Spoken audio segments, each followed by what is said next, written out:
Dick, preciso voltar para a cama. Gostei de tudo isso e achei muito interessante. Vou ver o que resultará desse acordo da ONU. Tentarei também acompanhar os passos de Jonathan Stonago.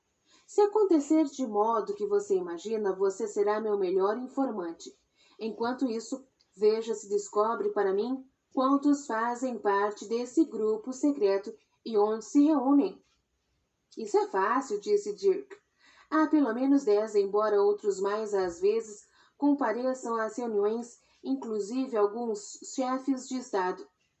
Presidentes dos Estados Unidos? Ocasionalmente, acredite ou não. E eles costumeiramente se reúnem na França, não sei porquê. Numa espécie de chalé particular ou coisa parecida que dá a eles uma sensação de segurança. Seu amigo não perde nenhuma notícia, seja ela procedente de um amigo, de um parente, de um subordinado de secretaria ou qualquer outra pessoa.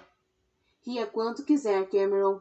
Nosso cara no grupo, Joshua Todd Cochran, pode não ser precisamente tão reservado como os demais. Todd Cochran? Ele não é o presidente da Bolsa de Londres? Ele mesmo. Não ser reservado?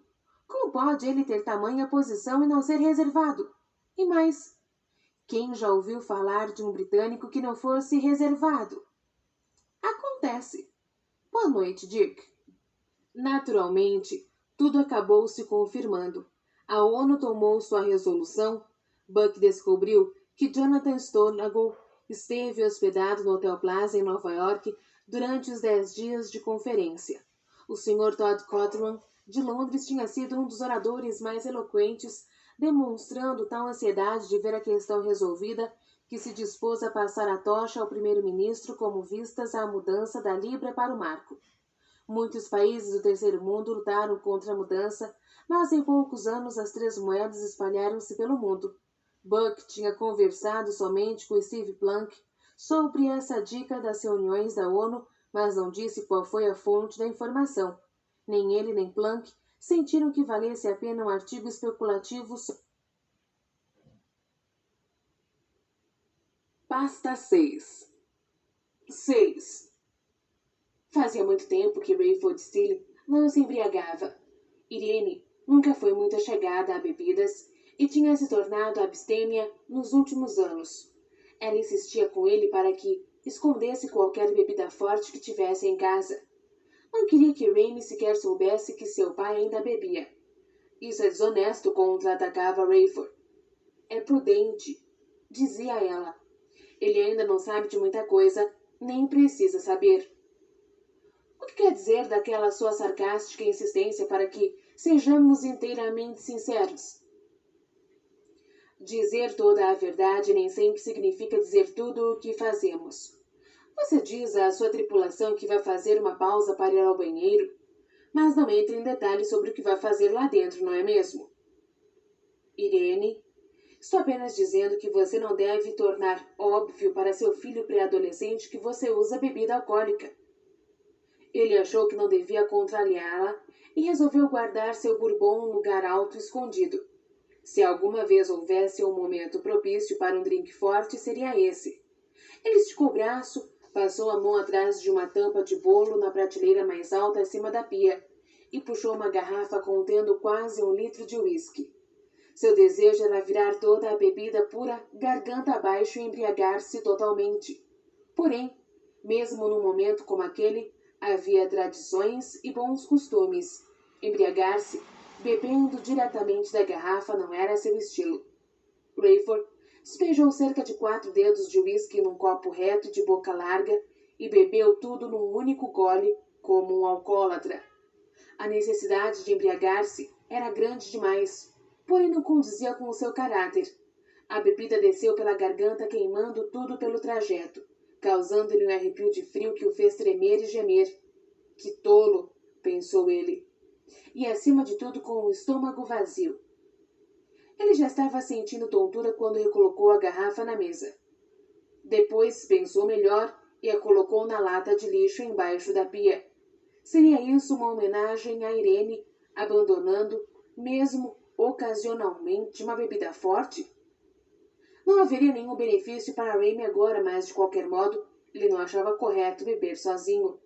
Seria ele capaz de tornar-se um embriagado secreto? Quem não é? Perguntou a si mesmo. Apesar de tudo, ele não ia morrer por causa do que tinha acontecido. O sono de Rayford havia sido profundo, mas não muito longo. Ele tinha umas poucas tarefas imediatas. Primeiro, precisava ligar para Chloe. Segundo, precisava saber o que a Pan Continental desejava dele na próxima semana. Pelos regulamentos normais, ele teria de permanecer em terra após um voo demasiado longo e por ter feito um pouso de emergência reordenado. Mas quem sabia o que estava acontecendo agora? Quantos pilotos eles tinham perdido? Quanto as pistas seriam desobstruídas? E quantos voos programados? Ele sabia muito bem que a preocupação das empresas aéreas girava em torno de resultados financeiros. Assim que suas aeronaves pudessem voar novamente, elas voltariam a ser lucrativas. Bem, a Pan Continental tinha sido boa para ele. Ele permaneceria lá e faria a sua parte. Mas o que poderia fazer acerca dessa angústia, desse desespero, dessa dor corrosiva?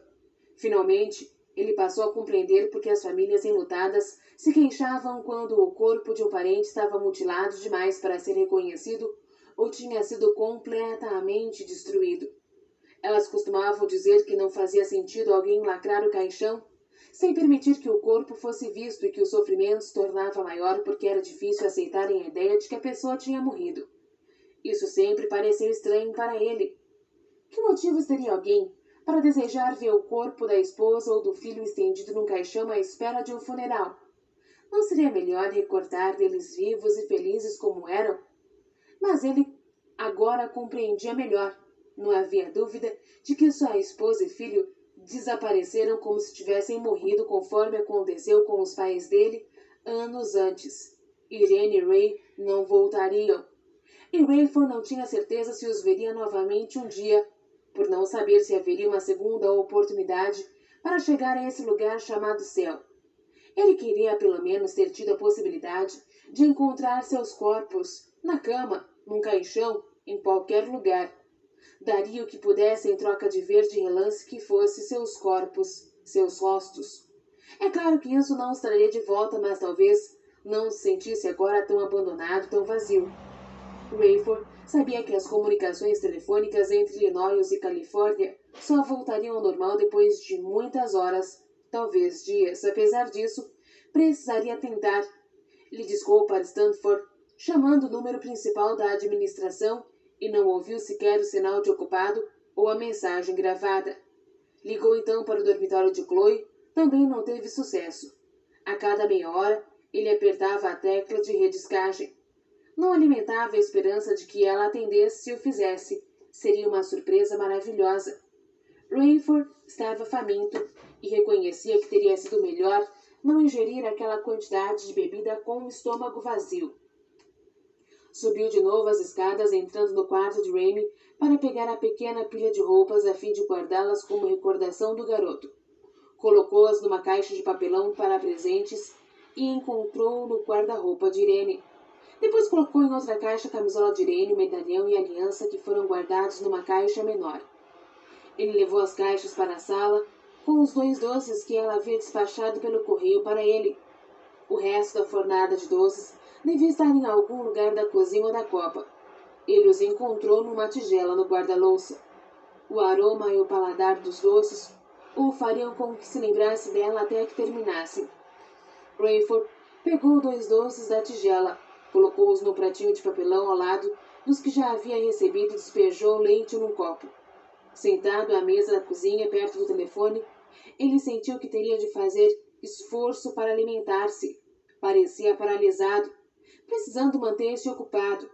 Apagou da secretária eletrônica as mensagens recebidas e regravou a sua. Aqui fala Rayford Steele. Por favor, deixe um recado curto. Estou tentando manter essa linha livre para minha filha Chloe. Chloe, se for você, estarei dormindo ou em algum outro cômodo da casa. Por isso, insista até eu atender. Se não for possível, conversamos por algum motivo. Faça o que puder e venha para casa. Qualquer companhia de aviação debitará a passagem em minha conta. Amo você. Em seguida, comeu os doces, cujo cheiro e gosto lhe traziam imagens de Irene na cozinha e o leite faziam sentir saudade do filho. A situação estava se tornando muito penosa e insuportável. Rayford estava exausto e, além disso, não queria subir as escadas outra vez. Sabia que teria de fazer força para dormir em sua cama naquela noite. Por ora, ficaria estendido num divã da sala de estar, esperando a ligação de Chloe. Como um autômato, apertou novamente a tecla de redescagem. Dessa vez ouviu o sinal de ocupado, o que já significava alguma coisa. Naquele momento, as linhas estavam se restabelecendo. Era um bom sinal. Ele sabia que Chloe estava pensando nele enquanto ele pensava nela. Mas Chloe não tinha nenhuma ideia do que podia ter acontecido a sua mãe e seu irmão. Teria ele de dizer isso à filha por telefone? Receava que sim. Ela certamente perguntaria. Rayford foi se arrastando até o divã e deitou-se com soluços na garganta, mas não acompanhados de lágrimas. Elas pareciam ter secado. Se Chloe ouvisse a mensagem e resolvesse vir para casa, ele poderia pelo menos dizer isso a ela frente a frente. Continuou angustiado, sabendo que a televisão estaria reproduzindo. Ele se lembrava dos muitos terremotos e guerras da última década e das coberturas noturnas que eram tão comoventes. Agora presenciava um acontecimento milhares de vezes maior e tudo no mesmo dia. Nunca na história tantas pessoas morreram num único dia como aquelas que simplesmente desapareceram de repente. Foram mortas. Estavam mortas. Voltariam. Buck não podia afastar os olhos da tela, pesados como estavam enquanto uma sequência de imagens exibia os desaparecimentos filmados em casa. De alguns países vinham tomadas profissionais de shows de televisão ao vivo. Num deles, o microfone do apresentador caiu em cima de suas roupas vazias e escorregou sobre os sapatos, produzindo um ruído ao rolar no chão. A plateia gritava. Uma das câmeras tomou uma cena panorâmica da multidão que estava ocupando toda a capacidade do auditório momentos antes. Agora vários lugares estavam vazios, as roupas soltas ao acaso sobre o assento no chão. Ninguém poderia produzir uma cena como esta, Buck pensou, fechando vagarosamente os olhos, carregados de sono.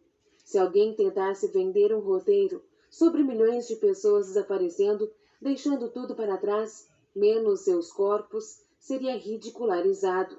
Buck só percebeu que estava dormindo quando um telefone barato tocou tão estrepitosamente como um chocalho, quase caindo do criado mudo. Ele tateou no escuro para erguer o fone. Queira desculpar o incômodo, Sr. Williams, mas enquanto o senhor estava usando o telefone, ligou uma pessoa chamada Hitz. Lhe disse que o senhor pode chamá-lo ou simplesmente esperar por ele lá fora às 6 da manhã. Está bem, obrigado. O que o senhor vai fazer? Telefonar para ele ou encontrá-lo à entrada do prédio?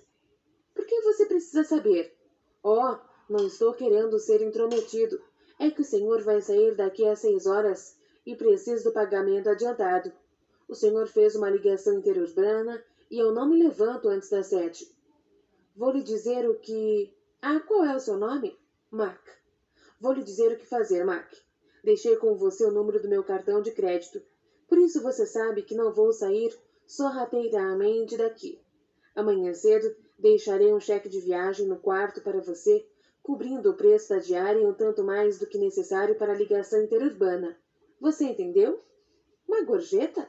Sim, senhor. Beleza. Preciso que você me faça o seguinte.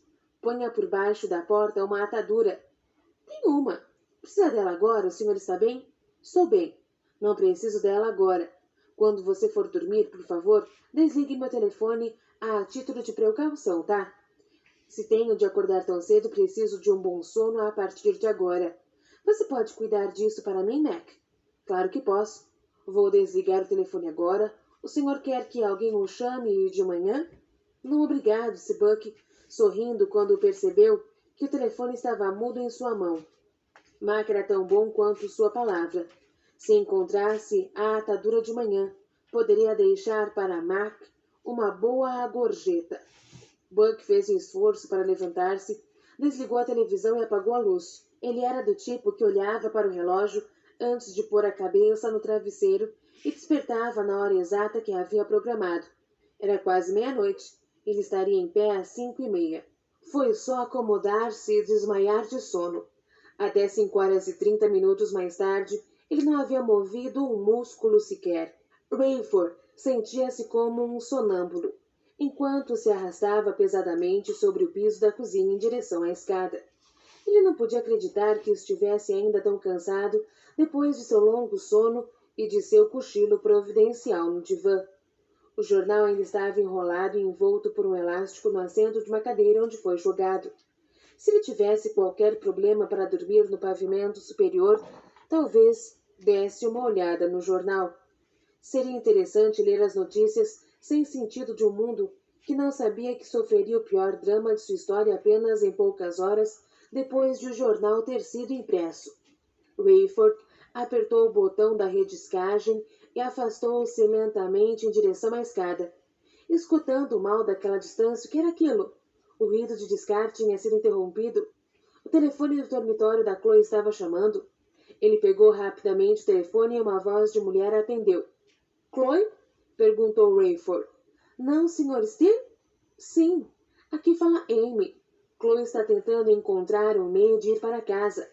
Ela tentará ligar para o senhor durante a viagem a qualquer momento amanhã. Se não conseguir, ligará quando chegar aí ou tomará um táxi até a sua casa.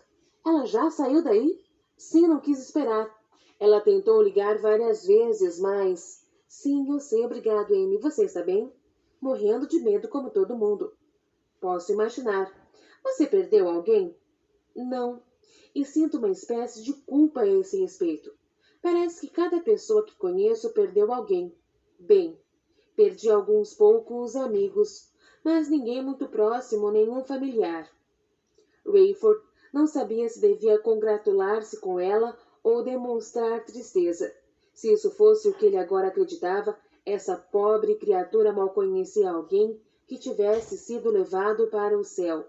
Bem, disse ele, estou contente em saber que você está bem. E o senhor? Perguntou ela. E a mãe e o irmão de Chloe? Receio que tenham ido, Amy. Oh, não.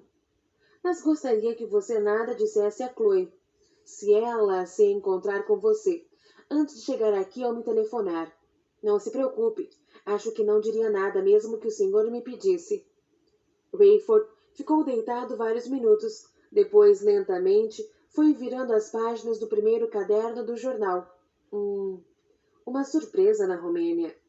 Eleições democráticas tornaram-se obsoletas quando, como o aparente consenso unânime do povo, da Assembleia e do Senado, um jovem homem de negócios e político popular assumiu o posto de presidente do país.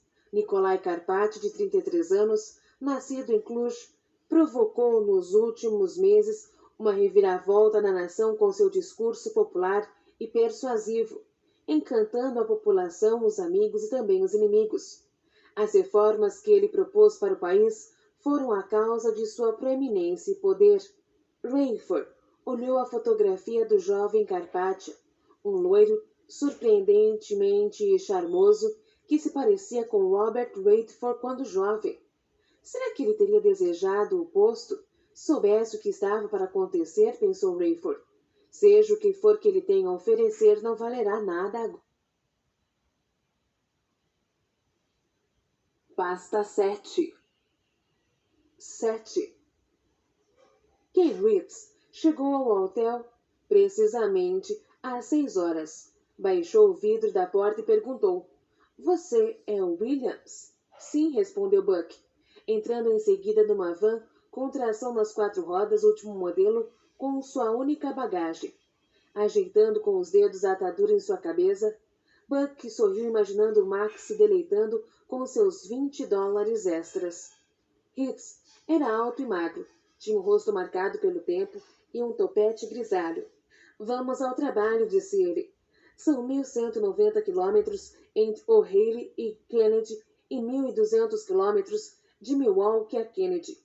Vou levá-lo o mais perto possível ao aeroporto Kennedy e estamos no meio do caminho entre O'Hare e Milwaukee, portanto, Vamos usar a média de 1.195 quilômetros. Multiplicamos isso por 1,25 dólar e chegamos a 1.494 dólares. Arredondamos para 1.500 dólares pelo serviço de táxi e negócio fechado. De acordo, disse Buck, puxando seu talão de cheques e começando a assinar. Que corrida de táxi cara! Hitz deu uma risada. Especialmente para alguém que dormiu neste lugar. Foi agradável. Hitz parou diante de um barracão metálico pré-fabricado no aeroporto Waukegan e puxou conversa enquanto trabalhava na preparação do voo. Nunca houve desastre nesse aeroporto, disse ele. Aconteceram 2 em Paul Walk, mas perdemos aqui 2 pessoas da equipe. Mais do que fatídico, não acha?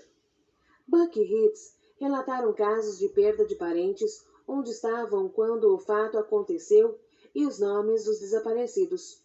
Nunca transportei um jornalista, disse Ken. Em voo fretado, quero dizer. Devo ter levado muitos de seus colegas quando eu pilotava voos comerciais. Quem é mais trabalhando por conta própria? Sim, mas não sabia quando mudei do comercial para o fretado, não foi minha escolha. Começaram a subir a bordo do jatinho. Buck encarou-o. Foi afastado da profissão? Não se preocupe, sócio, disse Ken. Vou levá-lo até lá. O senhor tem a obrigação de me dizer se foi afastado. Fui despedido, há uma diferença. Depende do motivo por que foi despedido, não acha? Tem razão. O motivo deve fazer você sentir-se bem. Fui despedido por ser muito cuidadoso. E essa agora? Conte-me como foi, atalhou Buck. Lembra-se de um bom tempo atrás, quando havia aquele bate-boca sobre aviões muito velhos que caíam quando fazia muito frio? Sim, até que fizeram alguns acertos ou coisa parecida. Certo. Lembra-se de um piloto que se recusou a voar, mas depois de ter sido forçado a fazê-lo, o público foi tranquilizado com a conversa de que aquele fato era explicável ou um mero acaso? E lembra-se de que houve outro acidente logo depois que provava que o piloto tinha razão? Vagamente. Bem, lembro-me perfeitamente como se fosse hoje, porque você está olhando para o próprio. Sinto-me melhor. Você sabe quantos daqueles modelos antigos de avião estão operando hoje? Nenhum. Quando alguém está certo, mas fui readmitido? Não. Uma vez encrenqueiro, sempre encrenqueiro. Muitos de meus colegas, porém, ficaram agradecidos, e algumas viúvas de pilotos ficaram revoltadas por eu ter sido relegado. Foi tarde para seus maridos. Que pena. Enquanto o jatinho zumbia em direção ao leste, Hitz quis saber o que Buck pensava dos desaparecimentos. É singular sua pergunta, disse Buck. Vou começar a trabalhar seriamente no assunto hoje. O que o senhor leu sobre isso? E se importaria se eu ligasse um gravador? Tudo bem, disse Hitz. A coisa mais terrível que vi. Certamente não sou o único que pensa assim. Devo dizer que sempre acreditei em discos voadores. O senhor está brincando. Um piloto, dotado de bom senso, com um cio de segurança? Hitz meneou a cabeça. Não estou falando de pequenos homens verdes ou dos alienígenas do espaço que raptam pessoas. Estou falando de coisas mais documentadas, vistas por astronautas e também por alguns pilotos. Chegou a ver alguma coisa? Não. Bem, um par de coisas inexplicáveis. Algumas luzes ou miragens. Uma vez, achei que estivesse voando muito perto de uma esquadrilha de helicópteros, não muito distante daqui. Posto aeronaval Glenville. Mandei um aviso de alerta pelo rádio e em seguida sumiram de vista. Suponho que isso é explicável. Talvez eu estivesse voando mais rápido do que devia e não estivesse tão perto deles como pensava.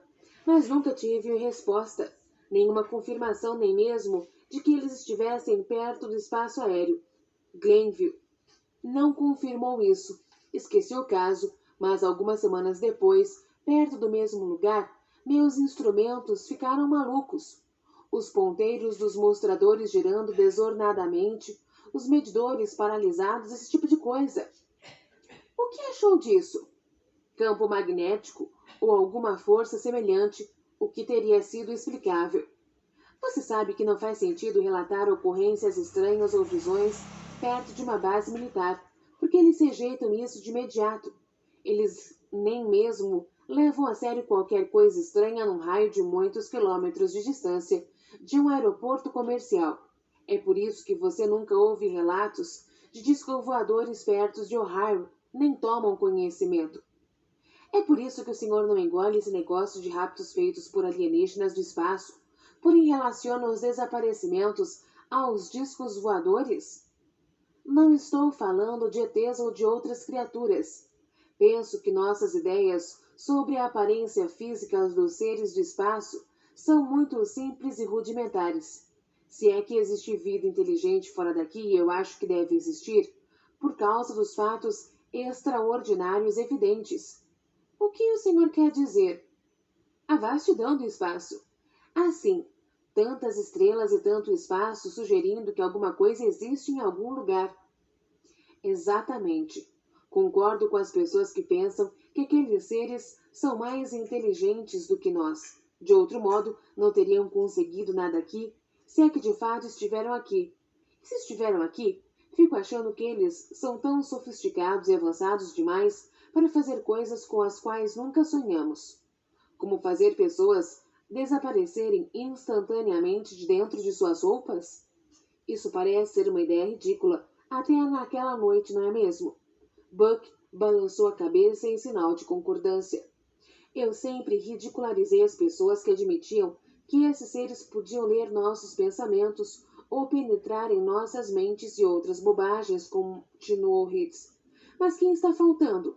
Todas as pessoas que eu conheci ou de quem ouvi falar tinham menos de 12 anos ou eram muito especiais.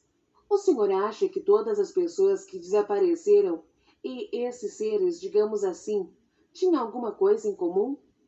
Bem, eles têm alguma coisa em comum agora, você não diria? Mas eles foram desintegrados com mais facilidade? Perguntou Buck.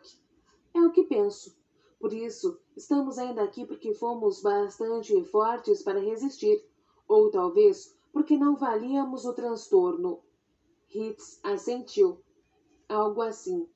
É quase igual a uma força ou poder capaz de conhecer o nível de resistência ou fraqueza. E uma vez que essa força penetrasse nas pessoas, seria capaz de retirá-las da terra. Elas desapareceram num instante, portanto tiveram de ser desmaterializadas. Pergunto se foram destruídas no processo ou poderiam ser reconstituídas. O que o senhor acha, Sr. Hitz? A princípio diria não. Mas uma semana antes eu teria dito a você que milhões de pessoas no mundo inteiro desaparecendo no ar, desfazendo-se, sumindo, seria como um filme de ficção. Quando admito que de fato realmente aconteceu, e tem de admitir a lógica que vem depois. Talvez eles estejam em algum lugar específico, adquirindo um novo corpo, e talvez possam retornar. Essa ideia é confortadora, disse Buck. Mas isso é mais do que desejar que aconteça. De modo algum. Essa ideia somada a 50 cents é igual a $0,5. Eu trabalho por dinheiro. Não tenho a chave do mistério. Estou ainda tão chocado quanto a próxima pessoa que vou encontrar e não me importo de lhe dizer que estou morrendo de medo. De quê? De que possa acontecer outra vez. Se foi alguma coisa como penso que foi, talvez tudo o que essa força precisa fazer agora é procurar infiltrar o poder de algum modo nas pessoas e assim levar os velhos, os mais experientes, pessoas com mais resistência que ficaram por aqui. Buck levantou os ombros em sinal de dúvida e permaneceu em silêncio por alguns minutos e finalmente disse: há um pequeno furo em seu argumento. Sei de pessoas que estão faltando e que aparentemente eram muito fortes.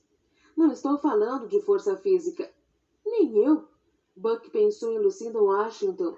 Perdi uma amiga e colega que era brilhante, saudável, determinada e de personalidade forte. Bem, não estou dizendo que sei todas as coisas ou mesmo alguma coisa. Você queria minha opinião? Aqui está ela. Rainford Steele deitou-se de costas olhando para o teto. O sono era agitado e intermitente. Desagradava-lhe aquela sensação de torpor.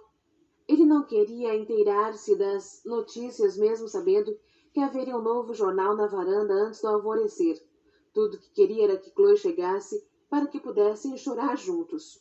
Não havia nada, concluiu, mais desolador do que o sofrimento pela perda de alguém. Ele e sua filha tinham também trabalho para fazer. Ele queria investigar, aprender, saber, agir. Começou pela procura da Bíblia, não a Bíblia da família que ficou acumulando poeira na prateleira por muito tempo, mas a da Irene. A dela continha anotações, talvez algo que lhe apontasse a direção certa. Não seria difícil encontrá-la. Estava costumeiramente ao alcance do braço, do lado em que ela dormia. Ele a encontrou no chão junto ao soleiro. Queria ela alguma orientação, um índice, alguma coisa que se referisse ao arrebatamento, ao juízo, ou a alguma coisa do gênero? Se não, talvez fosse melhor começar pelo início. Se Gênesis significava começo, talvez Apocalipse, que significa revelação, tivesse alguma coisa a ver com o fim, muito embora a palavra não dissesse isto. O único versículo da Bíblia que Rayford podia citar de memória era Gênesis, capítulo 1, versículo 1. No princípio criou Deus os céus e a terra. Ele esperava que houvesse algum versículo correspondente no fim da Bíblia que dissesse algo. No fim, Deus levou todo o seu povo para o céu e deu a todos os demais uma nova oportunidade. Mas frustrou-se. O último versículo da Bíblia não significa nada para ele e dizia: a graça do Senhor Jesus seja com todos. E isso lembrou-lhes as palavras do ritual religioso que ouviu na igreja e saltou para o versículo anterior e leu: aquele que dá testemunho dessas coisas diz: certamente venho sem demora. Amém. Vem, Senhor Jesus. Agora ele estava chegando a algum lugar. Quem teria testemunhado essas coisas e o que significavam? As palavras citadas estavam em vermelho. O que isso queria dizer? Ele procurou por todos os lados da Bíblia e então notou na lombada os dizeres: palavras de Cristo em vermelho.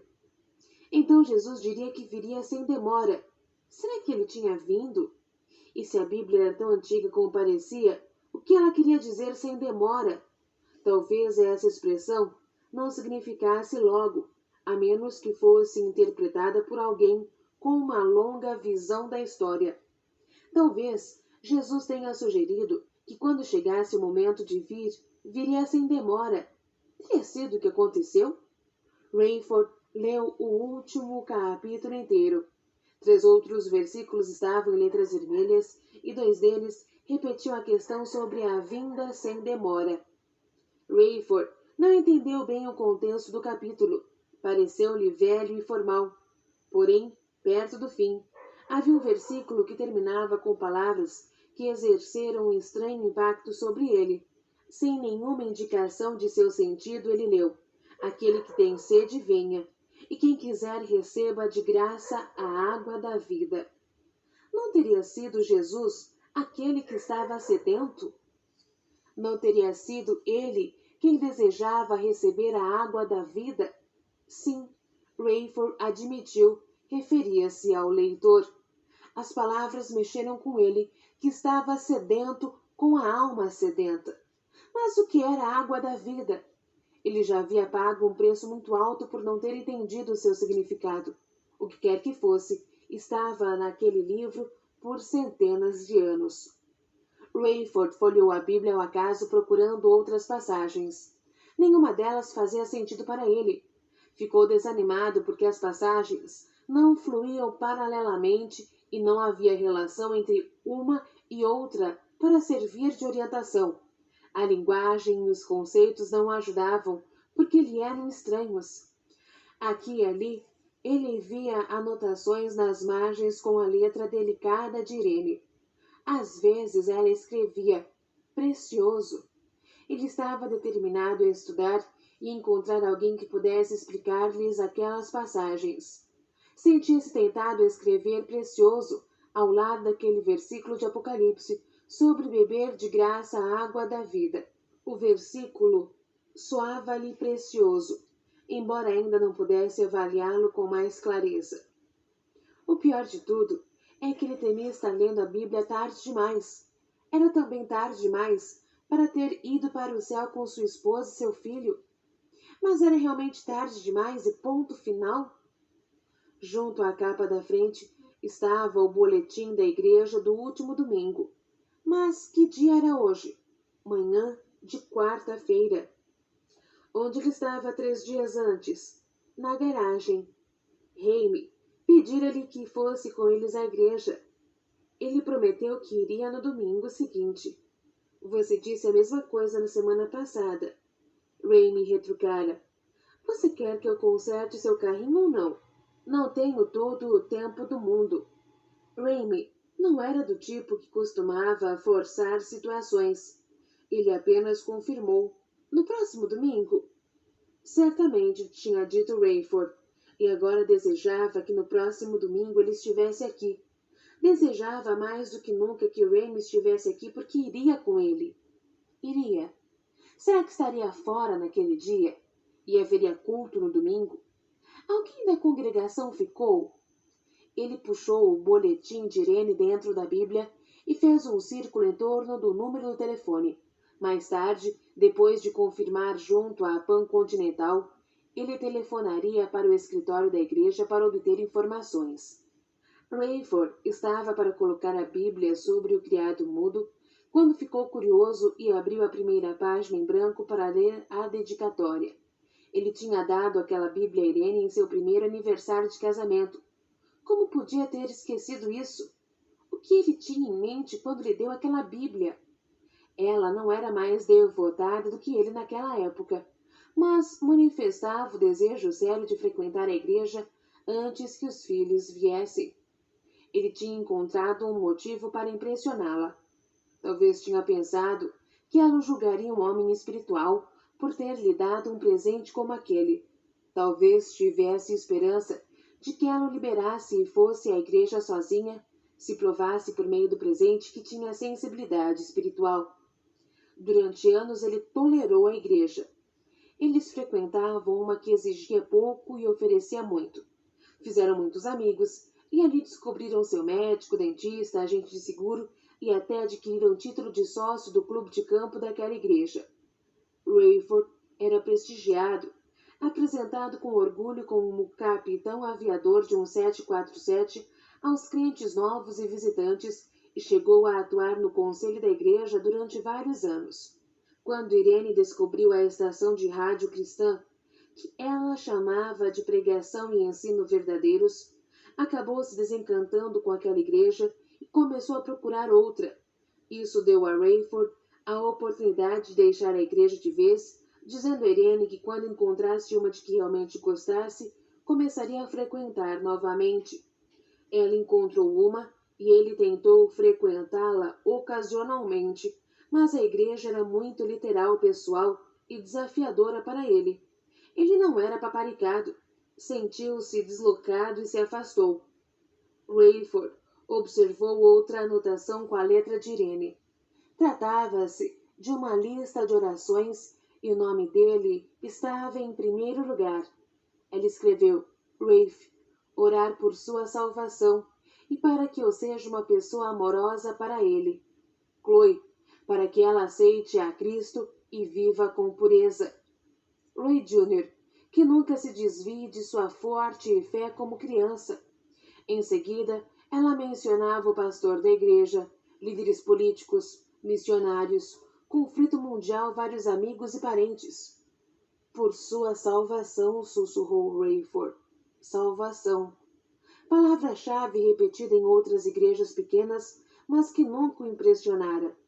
Ele sabia que a nova igreja de Irene estava interessada na salvação de almas, algo que ele jamais tinha ouvido nas igrejas anteriores.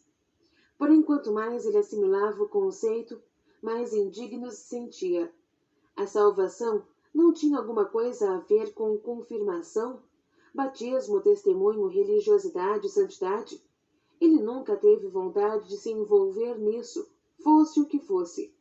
E agora estava desesperado para saber exatamente o que ela significava.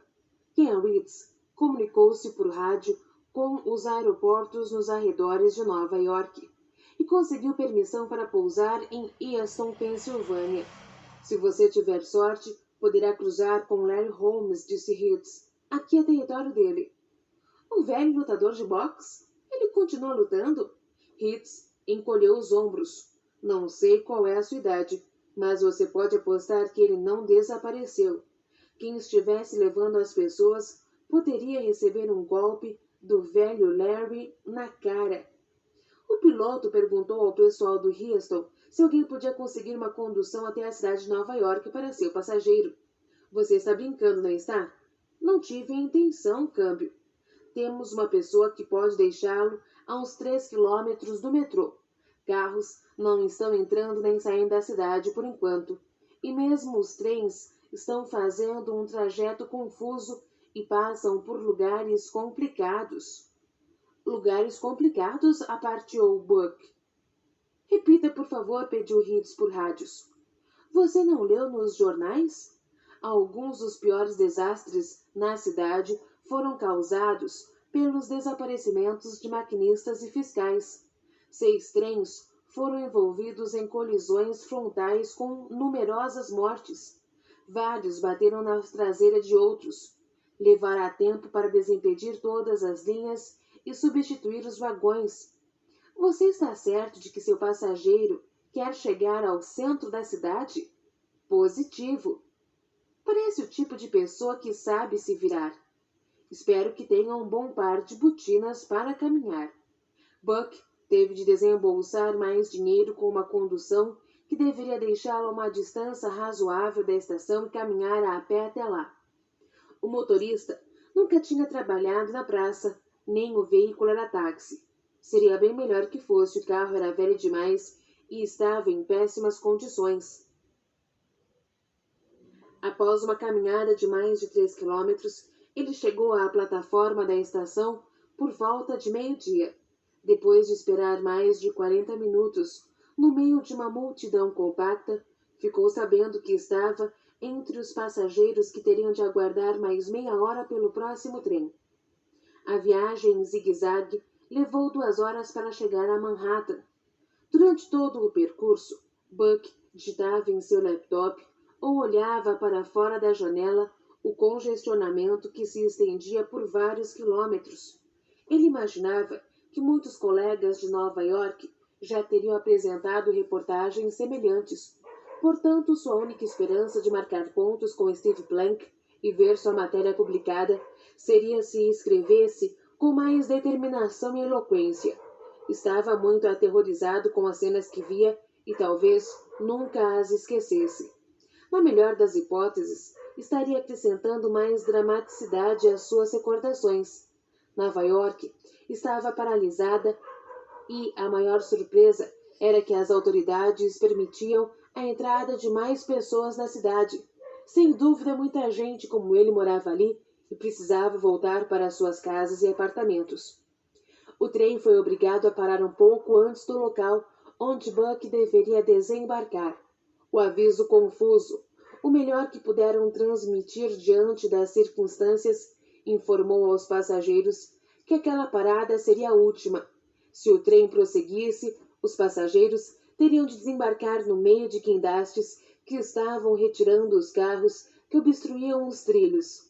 Buck calculou uma caminhada de quase 25 quilômetros até o escritório mais 8 para chegar ao seu apartamento. Felizmente, Buck estava em grande forma.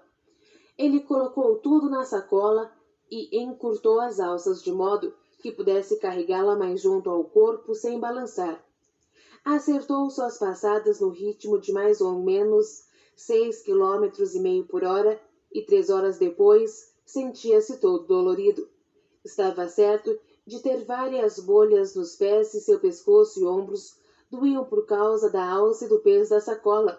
Suas roupas estavam molhadas de suor, mas ele não queria ir direto para o seu apartamento antes de passar pelo escritório. Oh Deus, ajuda-me! Buck tomava fôlego penosamente, mais exasperado do que orando. Mas se havia um Deus, ele tinha senso de humor, concluiu. Apoiada num muro de tijolos numa passagem à vista de todos, estava uma bicicleta amarela com um cartaz preso a ela. Lia-se: pegue esta bicicleta, leve-a aonde quiser, deixe-a para outra pessoa necessitada, é grátis. Só mesmo em Nova York, pensou ele.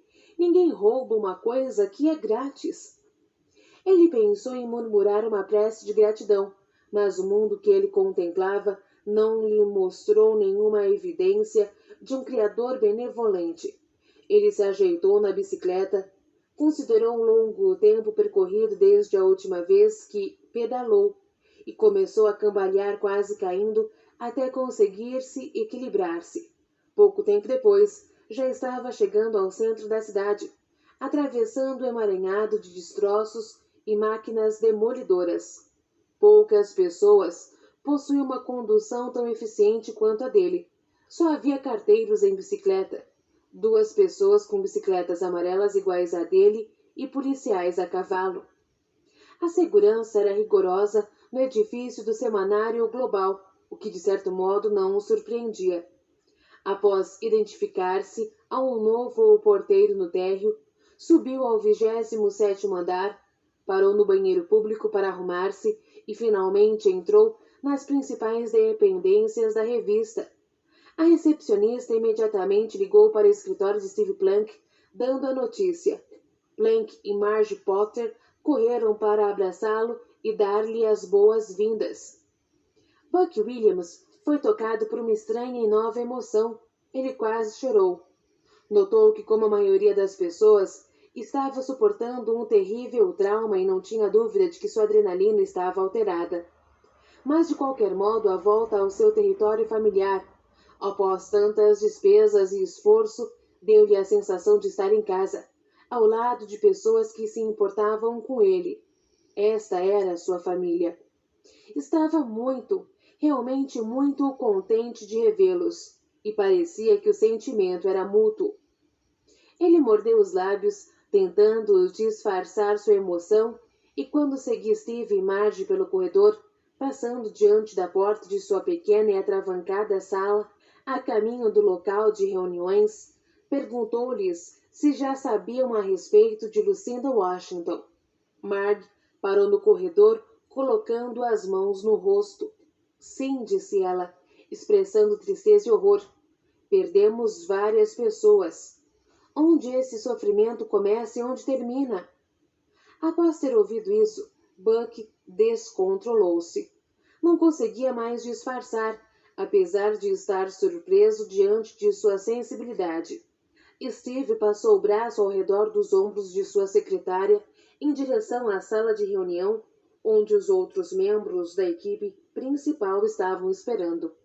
Eles deram vivas quando Buck entrou na sala, as mesmas pessoas que trabalhavam com ele, que o criticavam e combatiam, que o hostilizavam e irritavam, que estavam sempre querendo passá-lo para trás, agora pareciam sinceramente felizes ao vê-lo.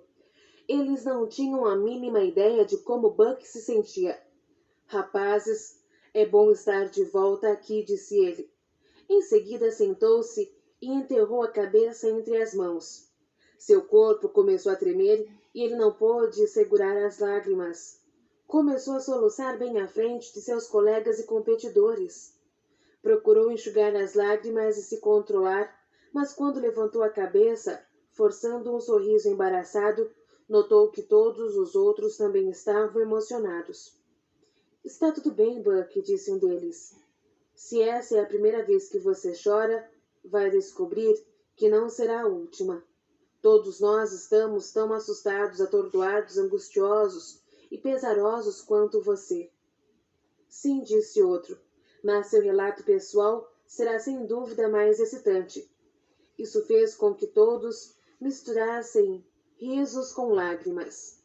Rayford lembrou-se de chamar o centro de voos da Pan Continental no começo da tarde e ficou sabendo que deveria apresentar-se 2 dias depois para um voo na sexta-feira. Está confirmado? Perguntou ele. Ainda não temos absoluta certeza, disseram-lhe. Somente uns poucos aviões vão decolar naquele dia.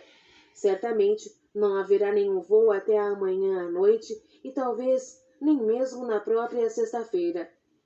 Há uma chance de eu receber um aviso antes de sair de casa? Claro que sim. Porém, esta é a sua tarefa por enquanto. Qual é a rota? ORD para BOS para JFK. Chicago, Boston, Nova York. Quando volto? Sábado à noite. Ótimo. Por quê? Tem um encontro? Nada disso. Oh, meu Deus, sinto muito, capitão. Esqueci com quem estava falando. Você soube o que aconteceu com minha família? Todos aqui sabem, senhor, lamentamos. Soubemos disso por intermédio da chefe do serviço de bordo do voo em que não pôde descer em Heathrow. O senhor soube o que houve com seu primeiro copiloto daquele voo? Ouvi alguma coisa, mas até agora não recebi um comunicado oficial. O que o senhor ouviu? Suicídio. Certo. Terrível. Você pode checar uma informação para mim? Se estiver ao meu alcance, capitão. Minha filha está tentando voltar da Califórnia por avião. Improvável. Eu sei. Mas ela já está a caminho tentando de qualquer forma. É mais do que provável que ela prefira voar com a Pan Continental. Você pode verificar se o nome dela figura em qualquer uma das listas de passageiros para o leste? Não deve ser muito difícil. Há poucos voos e o senhor sabe que nenhum avião vai pousar aqui. E quanto a Milwaukee? Acho que não, disse, enquanto verificava no computador de onde ela vai sair. De algum lugar perto de Palo Alto. Não vai dar. Por quê? Dificilmente haverá algum voo vindo de lá. Deixe-me checar. Rayford podia ouvir o homem falando para si mesmo, tentando coisas, sugerindo opções. Aviação Califórnia para Utah. Ei, encontrei! Chama-se Chloe e tem seu sobrenome? É ela! Ela se apresentou em Palo Alto. A Pan levou-a num ônibus até alguma pista externa, colocou-a num voo da Aviação Califórnia para Salt Lake City. Aposto que é a primeira vez que eles voam fora do estado. Ela embarcou num avião da Pan Continental. Oh, eles a levaram a um... Oh, irmão...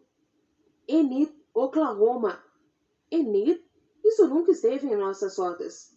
Não estou brincando. As rotas foram desviadas por causa do congestionamento em Dallas. Está voando de Ozark para Springfield, Illinois. Ozark? Eu apenas trabalho aqui, capitão. Bem, alguém está tentando fazer essa coisa funcionar, não está? Sim.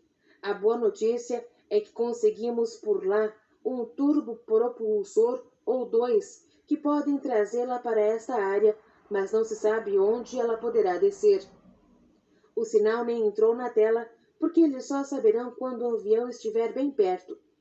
Como saberei onde apanhá-la? O senhor não pode. Estou certo de que ela irá telefonar-lhe quando chegar, quem sabe. Pode ser que ela simplesmente apareça aí. Isso seria fantástico.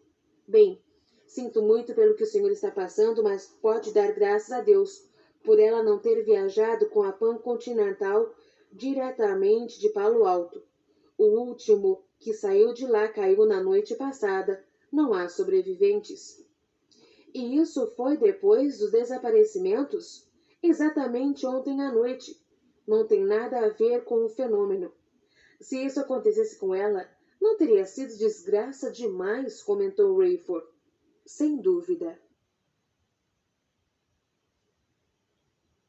Pasta 8. Quando os outros repórteres e editores retornaram às suas salas, Steve Blank insistiu com Buck Williams para que fosse para casa descansar antes da reunião que teriam naquela noite às 8 horas. Prefiro que a reunião seja agora e eu possa ir para casa à noite. Eu sei, disse o editor executivo, mas temos um acúmulo de coisas a fazer e quero você aqui bem disposto. Mesmo assim, Buck estava relutante. Quando posso ir a Londres? O que você vai fazer lá? Buck adiantou a Steve informações sob uma importante reunião de financistas dos Estados Unidos com jornalistas do mundo inteiro para apresentar um político europeu em ascensão. Oh, rapaz, disse Steve, estamos por dentro disso tudo. Você está falando de Carpathia. Buck ficou atônito. Eu falei? Ele é a pessoa que impressionou Rosenheim. Sim, mas você acha que é ele a pessoa que meu informante...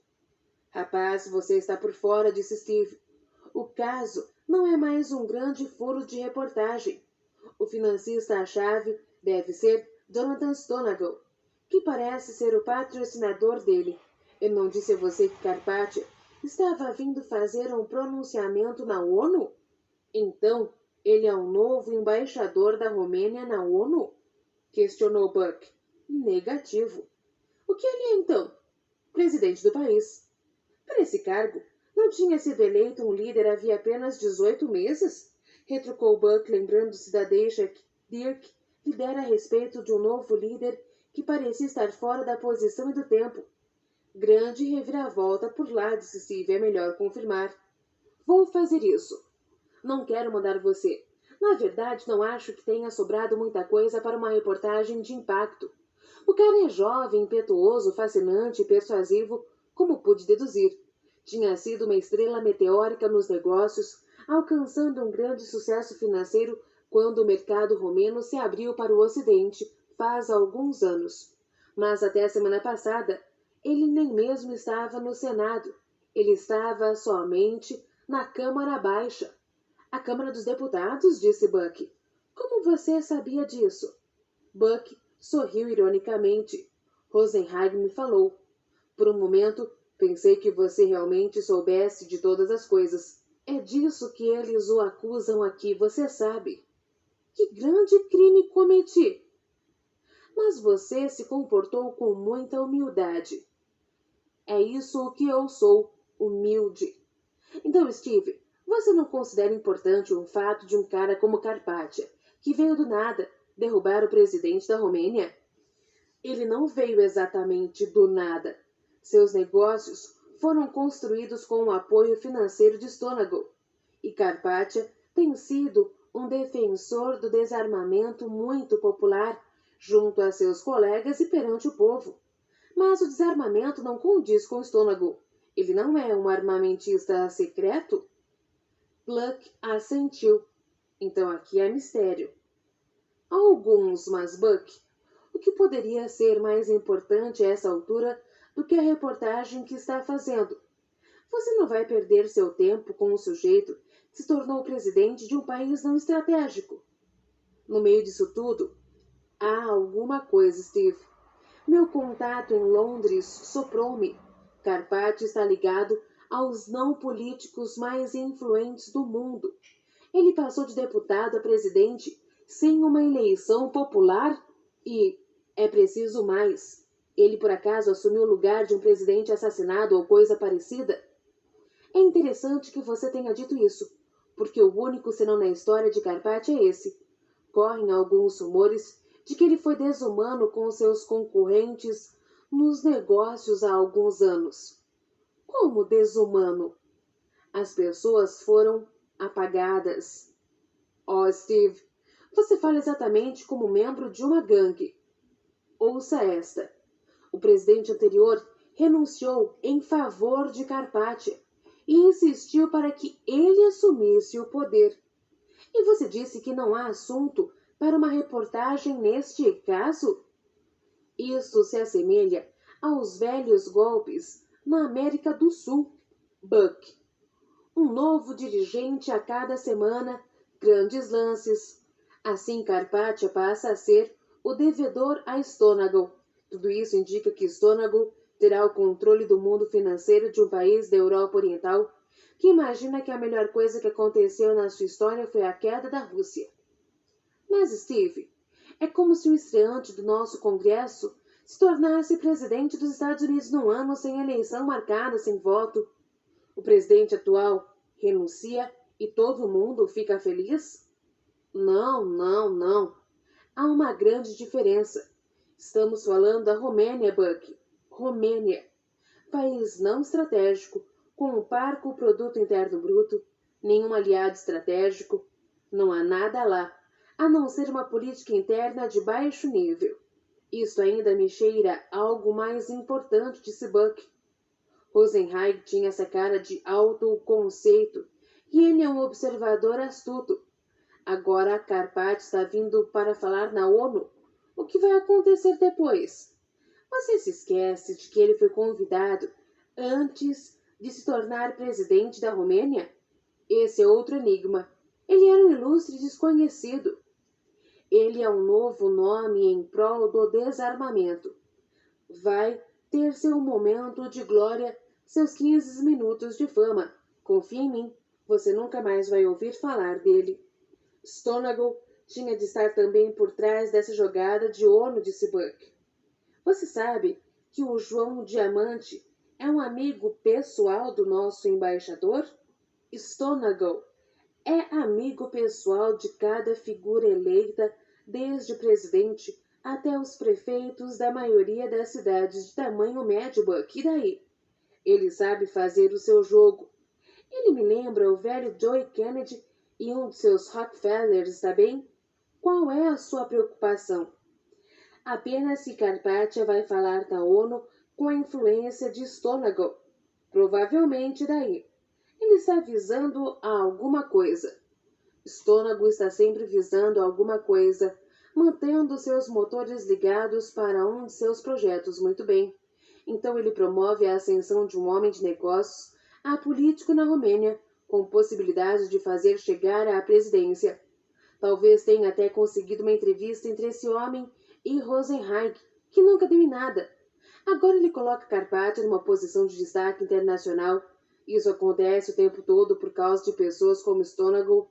E você prefere correr atrás de uma anti-reportagem a costurar uma matéria de capa que procura dar sentido ao fenômeno mais monumental e trágico da história mundial? Deixe-me pensar sobre isso, disse Buck sorrindo, enquanto Plunk lhe dava uns leves socos amistosos no peito. Rapaz, você é capaz de dar nó em fumaça, disse o editor executivo. Você costumava gostar de meu faro profissional, e ainda gosto, mas você está precisando dormir imediatamente. Estou definitivamente impedido de ir a Londres, então tenho de avisar meu contato lá. Marge tentou localizar a pessoa que ia esperar você no aeroporto. Ela pode lhe contar a ginástica que tivemos de fazer no meio de toda aquela situação. Esteja de volta às 8. Estou convocando todos os editores de departamentos interessados em várias reuniões internacionais que vão acontecer aqui nesse mês. Você vai coordenar essa cobertura, portanto, todos eles vão me odiar na reunião que teremos? Perguntou Buck. Eles vão sentir que é importante. Mas isso é importante. Você quer que eu esqueça Carpátia, mas vai complicar minha vida com... O que era mesmo? Uma convenção religiosa ecumênica e uma confabulação sobre a moeda internacional única? Você está precisando dormir, não está, Buck? É por isso que eu ainda sou seu chefe. Você não consegue entender isso? Sim, quero uma matéria coordenada e bem escrita. Mas pense um pouco. Isso lhe dará trânsito livre a todos esses dignatários. Estamos falando de líderes judeus nacionalistas interessados num governo mundial único. Improvável e extremamente constrangedor. Judeus ortodoxos do mundo inteiro que procuram reconstruir o templo e alguns desses. Estou sendo injuriado pelos judeus, monetaristas internacionais que preparam o palco para a moeda mundial, também improvável. Mas isto vai permitir que você fique de olho em seu corretor favorito e poderoso, Stonegal. Certo. E líderes de vários grupos religiosos procurando cooperar internacionalmente. Você quer me torturar, é isso? Essas pessoas estão discutindo coisas impossíveis. Desde quando os grupos religiosos foram capazes de se entender? Você ainda não compreendeu, Buck? Você vai ter acesso a todas essas pessoas. religiosos, monetaristas, políticos, enquanto tenta escrever um artigo sobre o que aconteceu e por que aconteceu. Você pode colher a opinião de muitas pessoas inteligentes e reunir os mais diversos pontos de vista.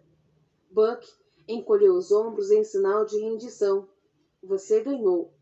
Ainda acho que os editores de nosso departamento vão ficar ressentidos comigo. Alguma coisa será dita para dar consistência ao trabalho. Ainda quero tentar chegar à Carpátia. Isso não vai ser difícil. Ele já é o dodói da mídia da Europa e está ansioso para ser ouvido. Stônago. Você sabe que ele nunca fala à imprensa, Buck. Gosto de um desafio. Vá para casa e relaxe. Vejo você às 8. Marge Potter estava se preparando para sair quando Buck se aproximou. Tá. Oh, sim, disse ela, arrumando suas coisas e folheando a agenda. Tentei Dirk Burton várias vezes. Consegui ligar uma vez para seu voicemail e deixei uma mensagem. O recebimento não foi confirmado. Obrigado. Buck não estava seguro de poder descansar em casa com todas as coisas rodando em seu cérebro. Quando chegou à rua, ficou agradavelmente surpreso ao ver que os representantes de várias empresas de táxis estavam postados à frente do prédio, dirigindo as pessoas para os carros que podiam alcançar determinadas áreas por meio de vias secundárias, com tarifas acima do normal, naturalmente, por $30 divididos com outros passageiros. Buck foi deixado a 2 quadras de seu apartamento. Em 3 horas, ele deveria estar de volta ao escritório. Por isso pediu ao motorista que o apanhasse no mesmo lugar às 7h45. Isso reconheceu ser um milagre. Com todos os táxis que havia em Nova York, ele jamais pôde antes fazer tal acerto e, pelo que se lembrava, nunca conseguiu ver o mesmo taxista 2 vezes. Rayford caminhava de um lado para o outro, sentindo-se angustiado. Chegou à dolorosa constatação de que aquela era a pior fase da sua vida. Ele nunca tinha passado por isso antes. Seus pais eram mais velhos do que os de seus colegas. Quando ambos morreram, em um espaço de 2 anos um do outro, Rayford sentiu-se aliviado. Eles não estavam bem, haviam perdido a lucidez. Ele os amava, e seus pais não lhe eram um fardo, mas anos antes passaram a ter uma vida vegetativa em razão de derrame cerebral e outras doenças. Quando faleceram, Rayford chorou, em grande parte por causa do amor que lhes dedicava e das boas recordações que eles deixaram. Apreciou a bondade e a simpatia que recebeu em seus funerais e retomou sua vida. As alegrias que derramou não foram de remorso ou mágoa, foram de nostalgia e melancolia. O resto de sua vida tinha sido sem complicação ou sofrimento. Tornar-se piloto era o mesmo que galgar qualquer outro nível profissional regiamente pago. Tinha de ser inteligente, disciplinado, talentoso, perfeito. Ele passou pelas posições da forma usual. Deveres de militares da reserva, pequenos aviões, depois aviões maiores, depois jatos e bombardeiros. Finalmente alcançou o posto máximo. Ele tinha conhecido Irene no corpo de treinamento de oficiais da reserva na faculdade. Ela, filha de um militar, era uma soldadinha que nunca se rebelou. Muitos de seus colegas voltaram as costas para a vida militar e não quiseram nem mesmo confessar ter vivido essa experiência. Seu pai perdeu a vida no Vietnã e sua mãe se casou com outro militar. Por isso Irene tinha vivido em várias bases militares nos Estados Unidos. Tá bom. Eles se casaram quando Rayford estava